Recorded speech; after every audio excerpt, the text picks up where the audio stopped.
સેવા જોવા મળી છે। બીમાર હોય અને બાટલા ચડતા હોવા છતાં મહિલા પીઆઈ સેવા બજાવી રહ્યા છે। પોલીસ હંમેશા ખાખી કપડામાં ફરતી જોવા મળે છે અને આ ખાખી કપડાવાળા કર્મચારી અથવા અધિકારી ક્યાંક લોકોને ન્યાય અપાવે છે, ક્યાંક લોકો સાથે દુર્વ્યવહાર કરે છે, તો ક્યાંક ગુનેગારો ખાખી કપડાં જોઈને ભાગતા હોય તેવા દ્રશ્ય પણ જોવા મળ્યા છે। ત્યારે સુરતમાં ખાખીનો આજે એક અનોખો રંગ જોવા મળ્યો હતો। ફરજ અને કાર્યમાં કોઈ અડચણ ઊભી થાય તે માટે તબિયત સારી ન હોવા છતાં પણ પોતાની ફરજ પર હાજર થઈ સારવાર કરવા સાથે કામ કરતા જોવા મળ્યા છે એક અધિકારી।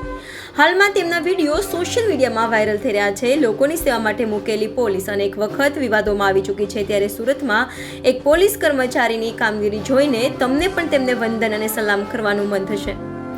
24 કલાકમાંથી 20 કલાક ડ્યુટી પર હાજર રહેતી પોલીસ ક્યાંક પૈસા લેવા માટે તો ક્યાંક લોકો સાથે દુર્વ્યવહાર માટે જોવા મળી છે। ત્યારે સુરતના પોલીસ અધિકારીની કામગીરીને લઈને હાલ ચર્ચાઓ શરૂ થઈ છે।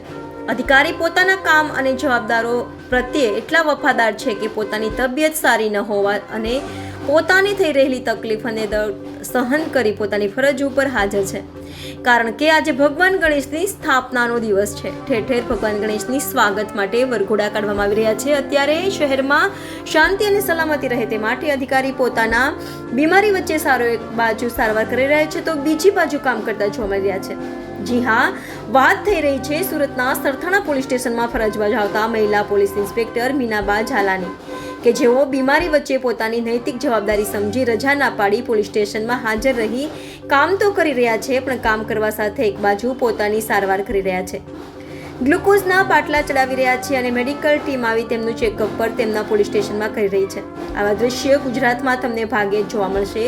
જો કોઈ અધિકારી બીમાર હોય તો રજા ઉપર ઉતરી જાય છે અથવા તો આરામમાં હોય છે, પણ અધિકારીને પોતાના કામ માટે એટલી તો વફાદારી છે કે જે કામ કરવા સાથે પોતાની સારવાર પણ કરાવીને સમાજને ઉત્તમ ઉદાહરણ આપી રહ્યા છે કે પોલીસ લોકોની સેવા માટે, લોકોના કામ માટે છે।